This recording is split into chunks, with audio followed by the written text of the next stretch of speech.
आपका स्वागत है क्लास 10 के ऑब्जेक्टिव क्वेश्चन में। प्रकाश, परावर्तन तथा अपवर्तन इस चैप्टर से ज़्यादातर क्वेश्चन एग्जाम में पूछे जाते हैं। ध्यान से देखिएगा, काफ़ी इंपॉर्टेंट क्वेश्चन होने वाला है। देखिए यहाँ पर प्रकाश की किरणें गमन करती है। प्रकाश की किरणें गमन करती है, बहुत से बच्चों को पता होगा। ये क्वेश्चन मोस्ट इंपॉर्टेंट है। सीधी रेखा में गमन करती है, इसका सही आंसर है। जिन बच्चों को पता था यस जरूर कमेंट करें। आगे देखेंगे, प्रकाश तरंग उदाहरण है। प्रकाश तरंग का उदाहरण क्या है, ये भी क्वेश्चन मोस्ट इंपॉर्टेंट है। विद्युत चुंबकीय तरंग का उदाहरण है, सभी बच्चे जानते होंगे। ये क्वेश्चन भी मोस्ट इंपॉर्टेंट है, ज़्यादातर एग्जामों में ये क्वेश्चन देखने को मिलता है इस चैप्टर से। तो सभी बच्चे पूरा वीडियो को ध्यान से देखें, स्किप ना करें, आपको एग्जाम में काफ़ी हेल्प मिलेगी। निर्वात में प्रकाश की चाल होती है, ध्यान से देखिएगा, निर्वात में प्रकाश की चाल होती है। ये जो क्वेश्चन है ये भी मोस्ट इंपॉर्टेंट है। तो यहाँ पे देखेंगे, इसका सही आंसर हो जाएगा 3 × 10⁸ मीटर पर सेकेंड। ये इसका सही आंसर है। तो इसका आंसर हो जाएगा ये, और 1 नंबर निर्वात में प्रकाश की चाल जो मोस्ट इंपॉर्टेंट है, इसका आंसर हो जाएगा 1 नंबर। आप देखेंगे यहाँ पे 4 नंबर में आते हैं, समतल दर्पण में प्रतिबिंब की प्रकृति क्या होती है। ये क्वेश्चन मोस्ट इंपॉर्टेंट है। समतल दर्पण में प्रतिबिंब की प्रकृति क्या होती है, तो आप याद रखिएगा, समतल दर्पण में आभासी तथा सीधा प्रतिबिंब बनता है, याद रखिएगा। इसका सही आंसर हो जाएगा 4 नंबर। आप यहाँ पे देखेंगे 5 नंबर, एक समतल दर्पण में वक्रता त्रिज्या r है। वक्रता त्रिज्या r है, तो इसका सही आंसर क्या हो जाएगा, r = अनंत। क्या हो जाएगा, r = अनंत। मैं आपको सिर्फ आंसर इसलिए बता रहा हूं क्योंकि मैं ज़्यादा क्वेश्चन करवाना चाहता हूं, आपको ज़्यादा से ज़्यादा समझ में आए, इम्पोर्टेंट वाले। ध्यान से देखिएगा। अब यहाँ पे देखिए 6ठा नंबर का क्वेश्चन क्या है, समतल दर्पण की फोकस दूरी कितनी होती है। तो समतल दर्पण की फोकस दूरी जो होती है अनंत होती है। कितनी होती है दोस्तों, अनंत होती है। समतल दर्पण की फोकस दूरी अनंत होती है। अब यहाँ पे एक लड़का समतल दर्पण से 100 सेंटीमीटर की दूरी पर लंबवत खड़ा है। लड़के और प्रतिबिंब के बीच की दूरी होगी 100 सेंटीमीटर, बीच की दूरी 200 सेंटीमीटर हो जाएगी। यहाँ पे देखेंगे, प्रकाश के परावर्तन के कितने नियम हैं। तो प्रकाश के परावर्तन के दो नियम हैं। अब यहाँ पे देखेंगे 9 नंबर, परावर्तन के नियम लागू होते हैं। तो परावर्तन के जो नियम लागू होते हैं वे किन पर लागू होते हैं, सभी परावर्तक पृष्ठों पर लागू होती हैं, याद रखिएगा। अब यहाँ पे देखेंगे 10 नंबर, गोलीय दर्पण के ज्योमेट्री केंद्र को क्या कहते हैं। तो उसे ध्रुव कहते हैं। क्या कहते हैं, ध्रुव कहते हैं, याद रखेंगे। गोलीय दर्पण के ज्योमेट्री केंद्र को ध्रुव कहते हैं। अब 11 नंबर में आते हैं, ध्रुव और वक्रता केंद्र को मिलाने वाली रेखा को क्या कहते हैं। तो इसे कहते हैं मुख्य अक्ष। ध्रुव और वक्रता केंद्र को मिलाने वाली रेखा को कहते हैं मुख्य अक्ष। अब आते हैं, किसी गोलीय दर्पण की फोकस दूरी उसकी वक्रता त्रिज्या की क्या होती है। तो वक्रता त्रिज्या की आधी होती है। क्या होती है, किसी गोलीय दर्पण की फोकस दूरी f, उसकी वक्रता त्रिज्या r की क्या होती है, तो आधी होती है। अभिसारक दर्पण है। अभिसारक दर्पण है, तो अभिसारक दर्पण है उत्तल दर्पण। कौन सा है, उत्तल दर्पण, जो मोस्ट इंपॉर्टेंट है। अभिसारक, ये याद रखिएगा, उत्तल दर्पण है। आगे बढ़ते हैं, तो यहाँ पे देखेंगे 14 नंबर, गोलीय दर्पण की फोकस दूरी एवं उसकी वक्रता त्रिज्या में क्या संबंध है। तो वक्रता त्रिज्या में क्या संबंध है पूछा है, तो r = 2f, इसे आप बोल सकते हैं f = r/2 भी बोल सकते हैं। ये भी आप इसे बोल सकते हैं, f = r/2। यहाँ पे दे दिया है r = 2f, ये भी सही है और ये भी सही है। गोलीय दर्पण की फोकस दूरी एवं वक्रता त्रिज्या में क्या संबंध है। वक्रता त्रिज्या को r से सूचित किया जाता है। r = 2f, ये इसका सही आंसर है। यहाँ पे देखेंगे 15 नंबर, एक गोलीय दर्पण की वक्रता त्रिज्या 20 सेंटीमीटर है, इसकी फोकस दूरी क्या होगी। यहाँ पे देखेंगे कि हमारा क्वेश्चन दिया हुआ है, एक गोलीय दर्पण की वक्रता त्रिज्या r हमें 20 सेंटीमीटर दे दिया है, इसकी फोकस दूरी क्या होगी, तो एफ हमें निकालना है। तो यहाँ पे हम 20 रखेंगे और 2 से भाग देंगे तो बच जाएगा 10। तो यहाँ पे आ जाएगा हमारा 10 सेंटीमीटर, ये इसका सही आंसर है। अब यहाँ पे आगे हम बढ़ते हैं। उस दर्पण की फोकस दूरी क्या होगी जिसकी वक्रता त्रिज्या 32 सेंटीमीटर है। यहाँ पे हमारा आर दे दिया है 32 सेंटीमीटर और हमें फोकस दूरी क्या निकालना है, फोकस दूरी निकालना है तो फॉर्मूला है F=R/2। F का निकालना है इसलिए F=R का मान दे दिया है 32। अब नीचे में 2 काटेंगे तो 2 एकम 2 1 दे देगा, इसे 12 हो जाएगा, 2 छक 12। तो हमारा आंसर हो जाएगा 16 सेंटीमीटर, इसका सही आंसर हो जाएगा। 17 नंबर देखेंगे, किस दर्पण की फोकस दूरी ऋणात्मक होती है, तो ये हमारा अवतल दर्पण की फोकस दूरी जो होती है वह ऋणात्मक होती है। अब 18 नंबर में हम आते हैं, जब वस्तु अवतल दर्पण के वक्रता केंद्र C पर हो तो प्रतिबिंब कहाँ बनेगा। तो जब वस्तु अवतल दर्पण के वक्रता केंद्र C पर हो तो प्रतिबिंब C पर ही बनता है। याद रखिएगा, जब भी आपको कोई भी दर्पण बोले C पर हो, उत्तल दर्पण हो या अवतल दर्पण हो, वक्रता केंद्र C पर हो तो प्रतिबिंब भी कहाँ बनेगा, C पर ही बनेगा, इसका सही आंसर हो जाएगा। अब आगे बढ़ते हैं 19 नंबर की ओर। किसी बीम का अवतल दर्पण द्वारा बना प्रतिबिंब आभासी, सीधा तथा बीम से बड़ा पाया गया वस्तु की स्थिति कहाँ होनी चाहिए।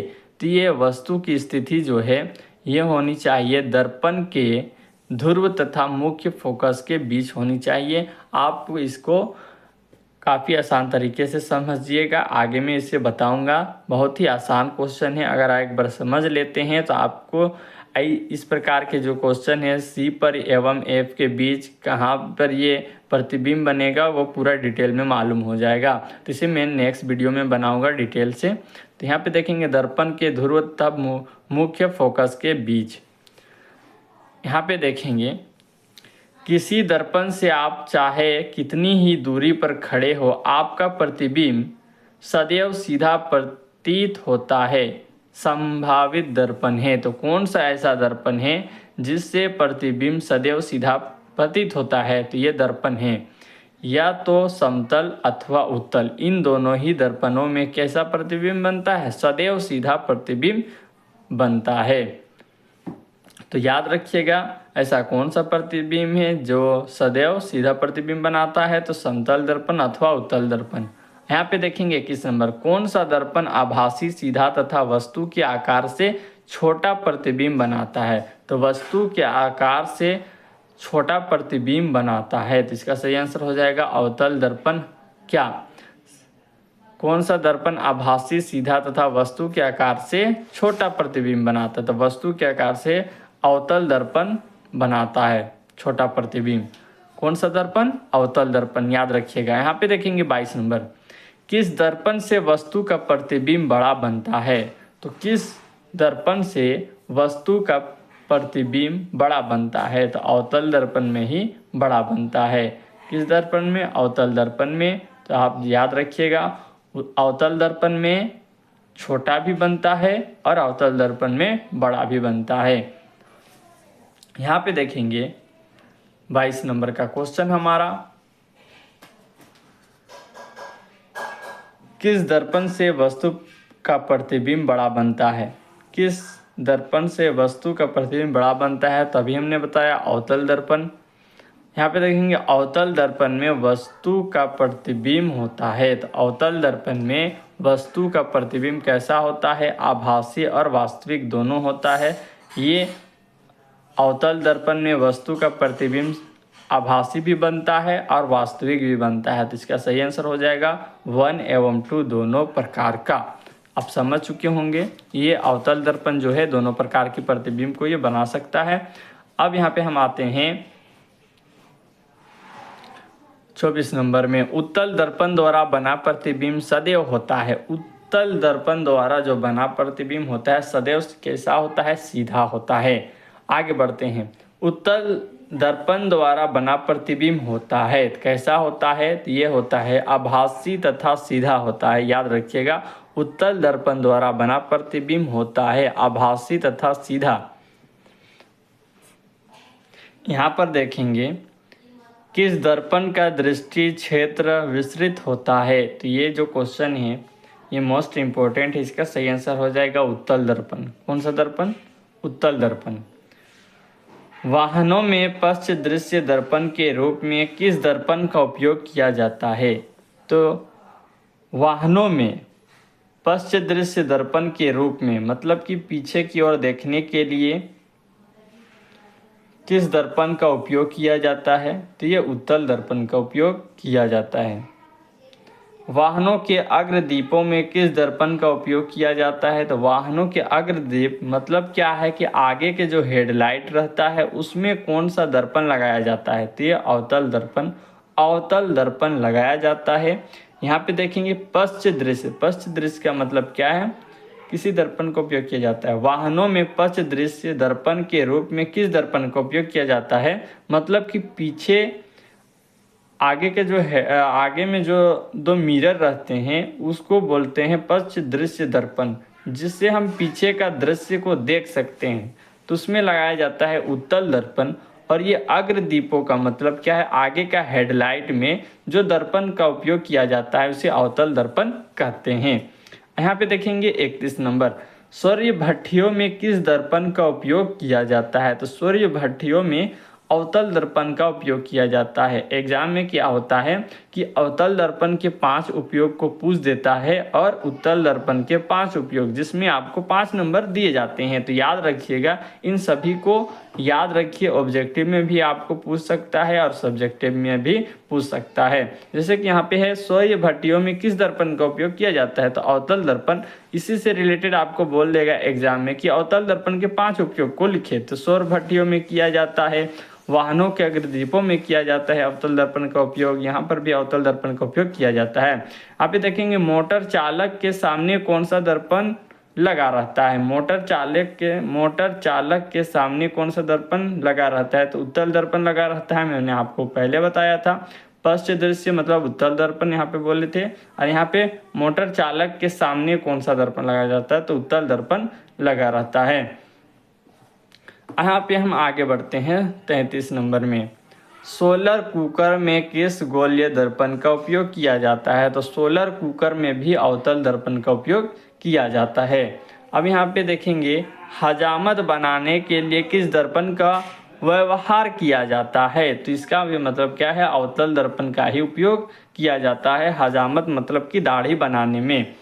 यहाँ पे देखेंगे 35 नंबर जो मोस्ट इम्पोर्टेंट है, ये दर्पण का सूत्र है। दर्पण का सूत्र आपको याद होना जरूरी है, एग्जाम में ये काफ़ी इम्पोर्टेंट भूमिका निभाती है।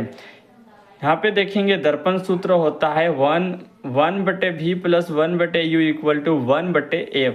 याद रखिएगा, इसे आप पलट कर भी लिख सकते हैं 1f = 1v + 1u, इस प्रकार से भी रहता है। तो इसका आंसर ये हो जाएगा 4 नंबर। याद कर लीजिएगा दर्पण सूत्र और लेंस सूत्र भी याद कर लीजिएगा। लेंस सूत्र क्या है? तो लेंस सूत्र हमेशा माइनस में होगा, 1v - 1u = 1f। लेंस सूत्र में क्या है? यहाँ पे माइनस है और दर्पण सूत्र में यहाँ पे क्या है? प्लस है। तो याद रखिएगा लेंस सूत्र में होता है 1v - 1u = 1f।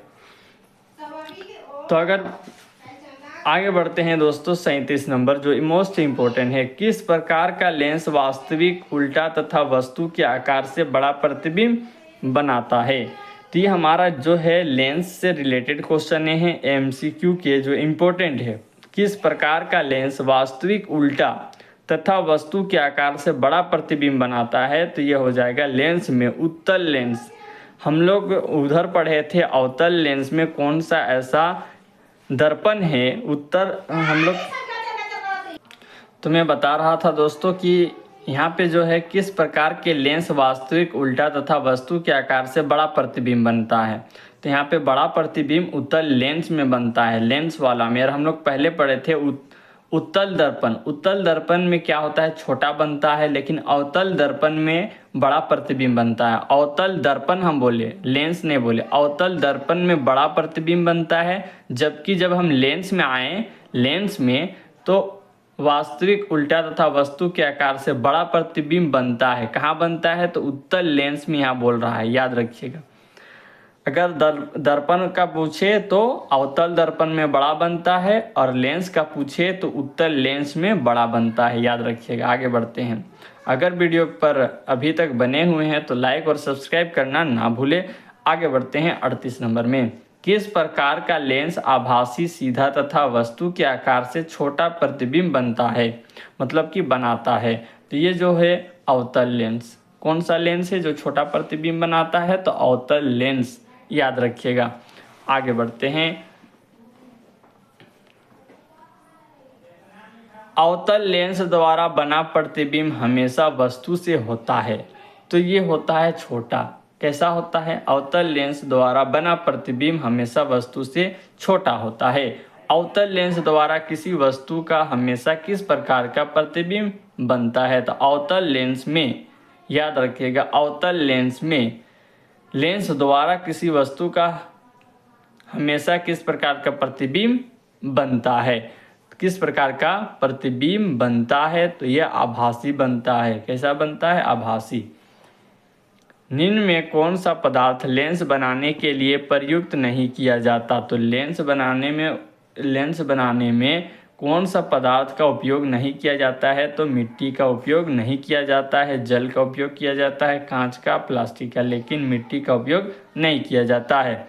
अब यहाँ पे 42 नंबर देखेंगे। किस बीम का वास्तविक तथा समान साइज का प्रतिबिंब प्राप्त करने के लिए बीम को उत्तल लेंस के सामने कहाँ रखेंगे? तो यहाँ पे देखेंगे कि किसी बीम का वास्तविक तथा समान साइज का प्रतिबिंब प्राप्त करने के लिए फोकस दूरी की दुगनी दूरी पर रखेंगे, तो हमारा उत्तल लेंस के सामने करने के लिए बीम को उत्तल लेंस के सामने रखेंगे। तो यहाँ पे कहाँ पे रखेंगे? फोकस दूरी की दुगनी दूरी पर रखेंगे। यहाँ पे देखेंगे 43 नंबर। किसी गोलीय दर्पण तथा किसी पतले गोलीय लेंस दोनों की फोकस दूरियां 15 सेंटीमीटर है, तो दर्पण तथा लेंस संभवत है, तो क्या हो जाएगा? दोनों अवतल। यहाँ पे कुछ इंपॉर्टेंट क्वेश्चन हैं, तो ध्यान से देखिएगा। किसी शब्दकोश में दिए गए छोटे अक्षरों को पढ़ते समय आप निम्न में से कौन सा लेंस पसंद करेंगे? छोटे अक्षरों को पढ़ने के लिए, याद रखिएगा, 5 सेंटीमीटर फोकस दूरी का एक उत्तल लेंस का उपयोग करेंगे। अब यहाँ पे किसी शब्दकोश के छोटे अक्षरों को पढ़ने के लिए आप किस प्रकार के लेंस का उपयोग करते हैं? तो उत्तल लेंस का उपयोग करते हैं। एक माध्यम से दूसरे माध्यम में जाने पर प्रकाश की किरणें मुड़ जाती है, किरण के मुड़ने को क्या कहा जाता है? तो इसे अपवर्तन कहा जाता है। एक माध्यम से दूसरे माध्यम में जाने पर प्रकाश की किरणें मुड़ जाती है, किरण के मुड़ने को क्या कहते हैं? तो अपवर्तन कहते हैं। स्नेह के नियम अनुसार होता है। क्या होता है? इसका फॉर्मूला है, स्नेल का फॉर्मूला है म्यू इक्वल टू साइन आई बटे साइन आर। याद रखिएगा, मोस्ट इम्पोर्टेंट क्वेश्चन है। पानी में आंशिक रूप से डूबी पेंसिल के मुड़े होने की घटना का परिणाम, तो यहाँ पे इसका सही आंसर हो जाएगा प्रकाश का अपवर्तन। जब पानी में कोई पेंसिल को डालते हैं वे मुड़ा हुआ प्रतीत होता है, इसका कारण क्या है? प्रकाश का अपवर्तन। इसका सही आंसर हो जाएगा। हेलो दोस्तों, अगर वीडियो आपको अच्छी लगी हो तो अपने दोस्तों तक शेयर करें। जिन्हें नहीं पता कि इम्पोर्टेंट क्वेश्चन कैसे आते हैं, ये क्वेश्चन इम्पोर्टेंट है, एग्जाम में ऐसे क्वेश्चन ही पूछे जाएंगे, तो इसे आप ज़रूर 2 बार पढ़ ले। एग्जाम से पहले पढ़े और एक बार अभी पढ़ ले, याद हो जाएगा। चलें, मिलते हैं नेक्स्ट वीडियो में।